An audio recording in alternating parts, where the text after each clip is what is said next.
When did you think you had made it as a footballer? Obviously when I came out of my mother. Don't go into detail. And he's lost the ball, and Son's through. Big moment! Great save by Ortega. Deafening sound. Right batters must score. He doesn't. He's missed. It's saved by Nicky Weaver. And Manchester City are back in the first division. Hi Stefan. Hey. Good to see you. Good to see you. Got a few questions here, so we'll get fired straight away. Can you describe yourself as a player? Good question. I would say I'm really disciplined and really straight on the pitch. Yeah. Because I suppose now you are classed as a player. When I played, you was a goalkeeper. Where now you're sort of part of the team, aren't you? And you really, join in with the build-up play, and there's sort of a lot of things, a lot of patterns start from you, don't they? I would say, yeah, right now to be a goalkeeper is quite tough. Yeah, but very. We never forget what is our main target. Yeah. That's saving balls. Absolutely. Because ultimately you're judged on what goes in, aren't you? Yeah. And when I played, talking about you with how good you are with your feet, when I broke into City's team, I was 19. Everyone said I was good with my feet. I wasn't. I could just kick with my left foot. Because the goalkeepers before me couldn't kick with their left foot. So it was a different game. Yeah. But you're certainly a player as well as a goalkeeper as well. What is it about goalkeeping that you love? Well, I think when I was a kid, I loved diving around and getting muddy. Loved sliding, diving at people's feet, and making saves. But I think the best feeling was winning 1-0 away from home. Yeah. And you'd contributed to the win. Some saves, yeah. A clean sheet. Yeah. And it seems almost now that clean sheets have gone out of the window. When I played, you really prided yourself on your clean sheets. And it was a real target at the beginning of the season, where now it's almost, we'll score more than you. The best part of being a goalkeeper is the decision making, to play with the pressure. And first of all, I hate running, that's why I ended up in the goal. But at the end, the feeling when you save a ball with the head or with the chest is like, after the final whistle, when everyone is coming together for a hug, or you're having a beer after a clean sheet, that's like one of the best feelings, yeah. Yeah, I certainly think so. When did you think you had made it as a footballer? Was there a defining moment? Obviously when I came out of my mother. Don't go into detail. When I was young, I started to play in every position. I grew up in a small village, so it was a bit like when you played football together. It was like the rule of last man is goalkeeper. Yeah. But then when I think it was 10, 11, when I realized I've got a bit qualities in goalkeeping, and then I started to be just a goalkeeper. When I had the feeling to reach the professional football was probably the last year in the academy. Yeah. When you start to train with the first team for the first time. And then you believe that you're good and you enough. see how big is the gap to the keepers who are there, and then you realize a bit your quality. Yeah, I was a centre forward till I was a striker till 11 or 12, and then went into goal, and then I became a professional. And I probably feel I was probably about 30 when I actually felt I'd made it as a goalkeeper or professional footballer. Because if I retired at 30, I could say I was a footballer. Where if I retired at 21, you did it for a little bit. Yeah, it's a great journey, and I probably think I was about 30 when I actually felt I'd proper made it. Oh, that's a nice one. Who's the toughest striker you've played against? Toughest striker I played against? Well, there was a striker called Kevin Phillips. He played for Sunderland, Aston Villa, Birmingham, West Brom, England, and he scored the most goals past me than any other player. I think he scored 6 in total past me. So he was the player that I didn't look forward to playing against, because he was just a bit of a fox in the box, and like I say, he scored 5 or 6 goals past me. So I didn't particularly like him. Well, no, I can't say Erling because you know the story. He didn't score against me. Only in training. Just in training now, because I give him a bit confidence. But I would say Lewandowski is a good striker because he can do everything. He is great in header. He's great with the right and left foot, and he smells the situation really well, especially what you are doing as a keeper. He was quite tough to defend. What is the biggest change in football since you started playing or watching? The simple rule. When was it when the rule changed to in the goal kick where the central defender could go inside the box? Yeah, probably 8 years ago? 5, 6, 7 years ago. Yeah, because I have no clue what I did before. Yeah. When we had to pass outside of the box and then back again.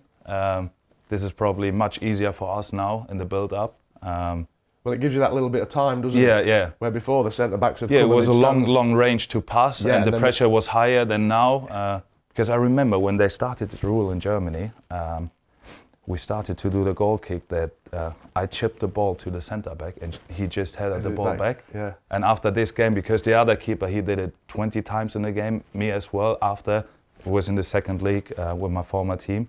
Yeah. And after this weekend, they changed the rule again. Yeah. But the biggest rule for me, the biggest change for me was, I think they changed the back pass rule in '92. Was it 92? So I was 13. Yeah. So I was lucky that I wasn't a little bit older, because the goalies older than me never had to kick a moving ball. Yeah. And so I was 13, so it was easy for me to adjust. But it was a big. I remember it in the Premier League, the first Premier League season, and like I said, people are flicking it up and hitting it with the thigh back and heading it back, it took a while. It must be very difficult for that rule to come in. Yeah. If you'd been playing for 15 years, yeah, and suddenly the rule changed like that. So yeah, that's certainly the biggest one that affected me. Have you ever had a teammate or manager that you consider family? Well, the favourite manager that I ever played for was Joe Royle. He was the manager here for about 3.5 years. He gave me my league debut. He showed a lot of faith in me. Other managers may not have put me in, and he gave me my debut here at 19. So yeah, I'll always be thankful for Joe Royle for that. And you know, at 19, you know, I was suddenly living on my own. He used to know when to put his arm around me, when to, you know, give me a little rocketing if I needed it. But yeah, he was a little bit of a father figure, you know, when I first broke into the team. So yeah, I'll always be thankful for Joe giving me my debut and sort of sticking with me. And I probably played my best football under him. So I'd definitely say him. But yeah, I had some other managers here. Kevin Keegan was here for a few years, and Stuart Pearce, and yeah, so you know, played with some great managers here for sure.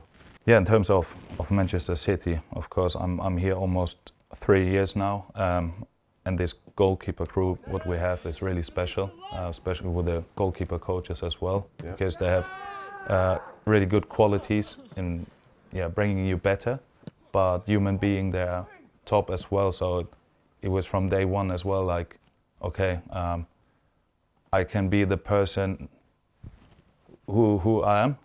So that feeling of trust is really important for me. Yeah. And then obviously, my old goalkeeper coach in Germany, he's probably... It's a special relationship, isn't it? The goalkeeper and goalkeeping coach, because you spend so much time together. You know, if he's played the game at whatever level, he's been in your situations.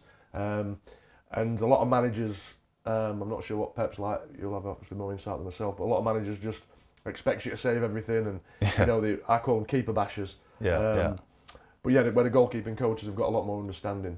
Yeah, that's true. And obviously you realise how important the goalkeeper coach is when you have a bad one in your career. So everything's easy when it's going well, isn't it? Yeah. What's the strangest goal you've ever conceded?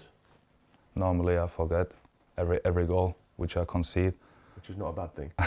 No, I would say so far the one in the FA Cup final last year. An easy situation to control, but ended up in the goal we conceded because it was like just the communication of Joško and me was not that good. And yeah, it's like... But was it Joško's fault? Yeah. Yeah, of course. Yeah, absolutely. Keepers normally never do mistakes. And then I conceded one goal in Germany when I played for 1860 Munich. It was a free kick from probably 30, 40 yards away. And it was like, you know, some of those balls, the ball just flew in your direction, and like a few players tried to hit the ball, but no one touched the ball, and at the end you stood like this and the ball went inside, and you are like, come on, what happened here? But it can only happen to a goalkeeper, can't it? Yeah. You know, I mean, the strangest goal I conceded was playing at the old ground at Main Road, and Richard Dunn, one of the centre halves, had the ball and he's gone to clear it, and we're playing Charlton, and they had a Danish guy called Klaus Jensen, Yeah. and he's gone to block it. It's hit him on the heel and flew over me from 40 yards. Really? So yeah, it was. We got relegated that season, so I think that's pretty summed that season up. But yeah, I conceded lots and lots of goals, but that was probably the strangest. What was the highest point in your career? There are two, I would say. First of all, when we got promoted with my former team, it was like, a magical season for us. And it was like no one expected that we got promoted. And then it was COVID as well, so everything was a bit weird and strange. But then obviously, the first year here, where I joined City when we won the treble, I was sat down in the holiday with a drink in my hand. It was like, wow, what's going on here? So the high point of my career came really early on in my career. Like I said, I got in the team here at 19, and the first year we got to the playoff final. We were 2-0 down with no time left, and we scored 2 goals in injury time, and then it went to penalties. And I was lucky enough to save 2 penalties in the shootout, which then we got promoted. So yeah, that was I was only just turned 20 at the time. People ask me about that day as much now as they did all the way back then, because that's the lowest City have ever been. So it'd be League One now. Yeah. So we got promoted to the playoffs. The season after, we got promoted again into the Premier League on the last day away at Blackburn. So yeah, so in my first 4 years playing, we went up, up, down, up. Yeah. So it was really eventful, Yeah. and it never really got any better than that for me. I probably played my best football in those few years, but yeah, certainly a career high. And it never, like I said, it never really got any better for me than that. So some good parties at this time. Oh, we could party. We were good celebrators.